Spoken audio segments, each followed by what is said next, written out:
the image of the rose blossoming with maggots inside, and like the three women lay Jesus out and begin biting and clawing and eating him. And there's like scenes where they're like licking at his fucking mutilated kneecaps and shit. And someone takes a razor blade and cuts off a giant chunk of his chest flesh and force feeds it to him, like, you know, the sacrament. Yep, body of Christ. And then she like pisses on his chest. And then and there's a song named Piss Christ. I don't remember what band it is. That's Fear Factory. Oh, it is Fear Factory, yeah. They disembowel him, or she disembowels him and starts rubbing his guts all over her pussy, and they sodomize him with like what looks to be a giant tree branch. And then there's like the maggoty brain, and that's pretty much the end of that segment. I think that's why you like this movie, because you'd always want to see Jesus sodomized. This segment is a really, really big part of why I do like this movie quite a bit. Well, this is the highest segment I'm going to score. I give this segment like a fucking 9. Holy I love shit. it. The imagery is fantastic. I love seeing Jesus being brutalized and tortured. I give it a 3. It's higher than the other ones. I'm going to go ahead and multiply that by 3, and that makes it a 9. For me? Yep. Good job. 9. Okay, Scott? I'll give this one a 6. Scott It's gives it a 12. You didn't even give it a 10. Nope. Scott likes it more than me. I don't know. He likes it more than you. But yeah, so this one was probably the better out of all the stories. Like, if you could call them stories. Didn't take long either, though. Yeah, and it was.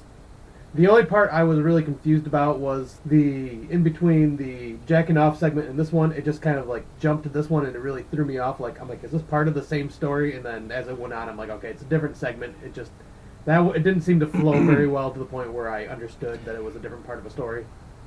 But yeah, 6. I mean, if you start thinking about the flow of this movie from segments now, then well, I don't know what you're doing before. Well, the first one was easy to tell that it was that story, and then it moved on to a different story. Like, that one I could tell easily. But between I see. You got it cut like it continued from the last one. Yeah, it didn't like do a good cut to didn't make it seem like a separate story. And then after the Jesus segment, that might just be one segment because there's no names for it. No, there's 2. That one's. If you watch the credits, there are names for the segment. There aren't names for the segment. Well, maybe there are names for the segments, but I didn't write them down. I looked for them. I couldn't find them. None of them. It's in the credits of the movie. Okay. But then after the Jesus segment, the movie ends with some dude naked in a river, just kind of enjoying a little bit more of a nature vibe, going back to like the weird fuck the earth segment. What do you give that naked guy?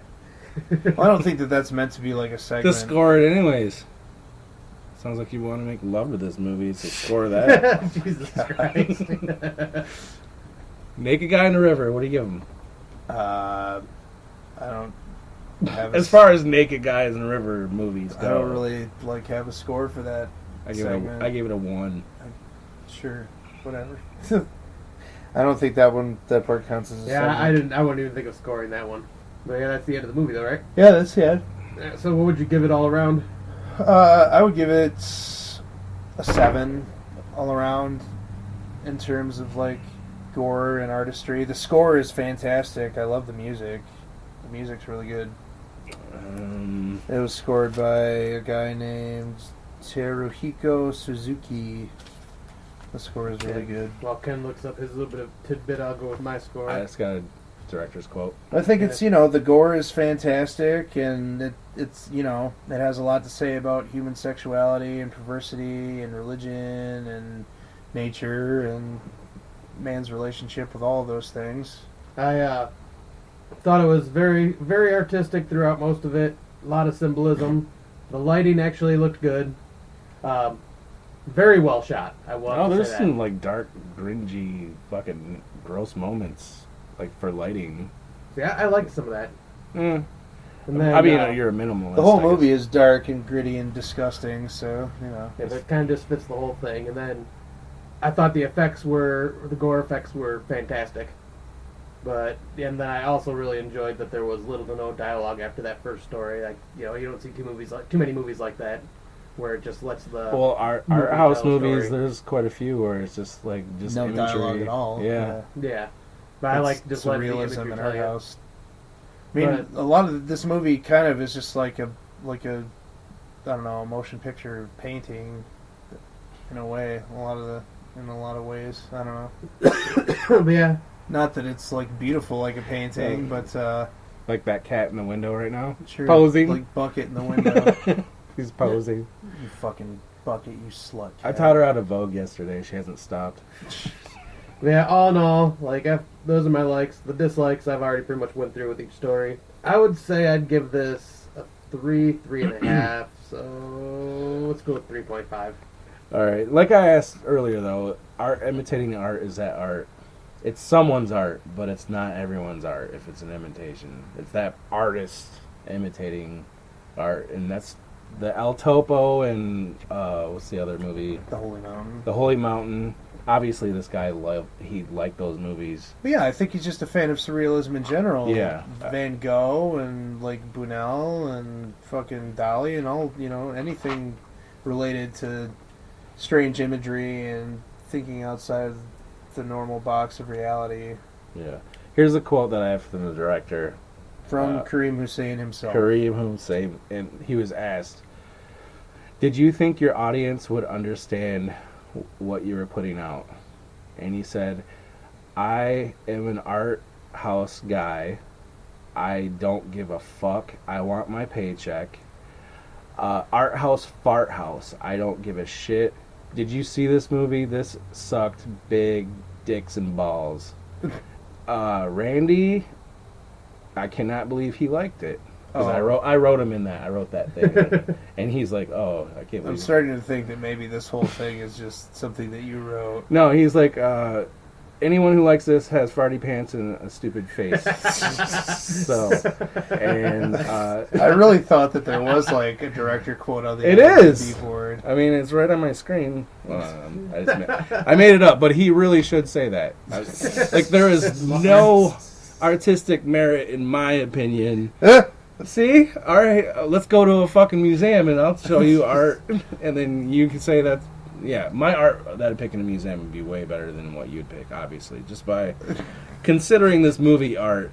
In other words, Ken loves this movie. If there was a movie, a genre of shit, a horror, like genre, like, let's watch a movie about shit, I would put this in. It was complete garbage. I feel like this movie probably does have a very small audience, And but I'm happy to be part of it.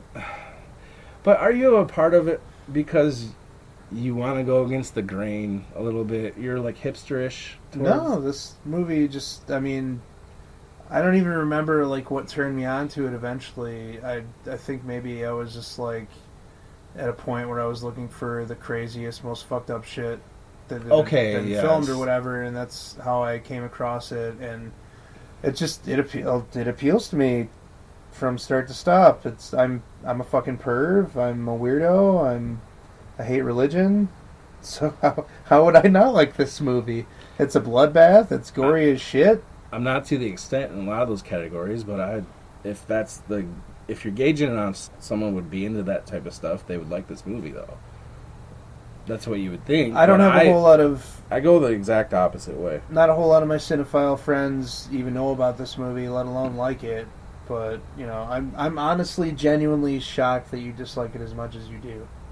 Yeah, I thought I would have been in the minority on this one. No. So, yeah, 1.5. Our next week's episode is... sorry about that, Randy. That I feel terrible now. Don't feel bad for me. Feel bad for Kareem Hussein. No, I feel bad for your impression. Like, you thought I would have liked it, and I'm sorry I let you down. That's fine. Sucks. I'm sure it'll happen a lot more. I'm sure it has. I've probably threw out names of movies you're just failed me like, "Oh." constantly. Made me watch Fritville.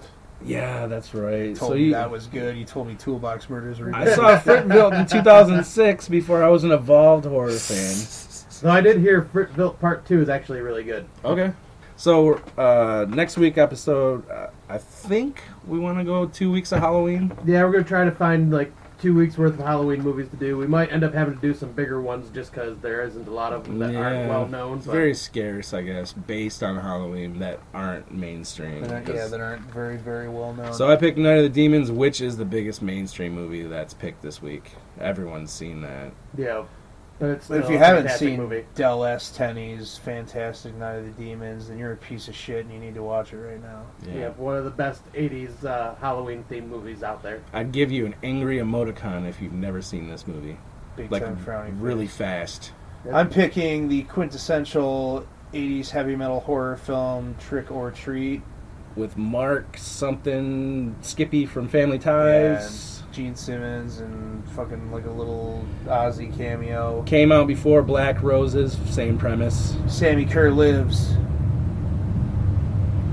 Is that a jetliner? Motorcycles. Sounds like a jet in these headphones. Yeah, but then I'm choosing something that's a little more, not straight up horror like we usually do, but yeah. more like a comedy horror. And Still one of my favorite movies yeah, ever. it's fantastic. But Ernest Scared Stupid, because, fuck you. This is a great movie. You know, honestly, the scariest thing I could think of growing up is around Halloween was Garfield's. When they go to that fucking island and there's that old dude Oh, in the his old chair. pirates and stuff. Yeah, well, the old guy in the chair used to scare the shit out of me when I was a little kid. That Disney animated Legend of Sleepy Hollow short used to scare me when I was a kid. I hated like going through bridges and shit. Oh, yeah. I always expected somebody to chop my head off on the other side. Maybe they should have. I should have. Then I wouldn't have watched this fucking Subconscious Cruelty You wouldn't have movie. been enlightened. No, I wouldn't be high right now either. Thanks for that. All right, that's our episode, and we'll see you in hell.